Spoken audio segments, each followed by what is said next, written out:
আমি এই যে কোশ্চেনটা কৰিলোঁ ইয়াত কি কৰিলোঁ বেসিক্যালি কি ওলালোঁ কম্পোজিট নাম্বাৰ না প্ৰাইম নাম্বাৰ যে আমাক কৈছিল যে 1 ৰ পৰা আৰম্ভ কৰি 40 ৰ ভিতৰত আমাৰ কিমানখিনি প্ৰাইম নাম্বাৰ আছে এইখিনি আমাক ওলাব লাগে তো আমি প্ৰাইম নাম্বাৰখিনি ওলাৰ কাৰণে প্ৰসেসটো কি আছিল কেনকে কৰিলোঁ আচ্ছা দেখিলো কি কম্পোজিট নাম্বাৰ আছে কম্পোজিট নাম্বাৰ কাটি দিলে আৰু প্ৰাইম নাম্বাৰ পৰা গৈছিল আচ্ছা এতিয়া কথাটো হ'ল যে কম্পোজিট নাম্বাৰ এইবিলাক আমি কেনেকৈ কাটিলোঁ প্ৰথমতে আমি আৰু প্ৰাইম নাম্বাৰ মানে কি যিবিলাক নাম্বাৰৰ মানে খালি নিজৰ নাম্বাৰটা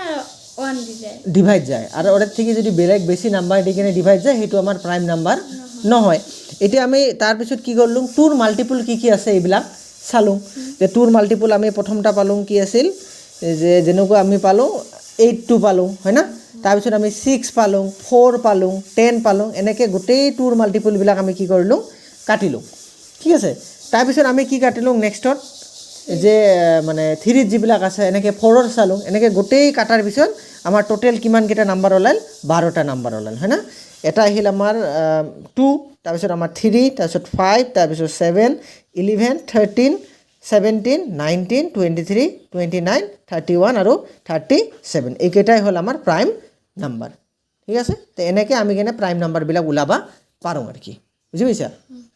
ঠিক আছে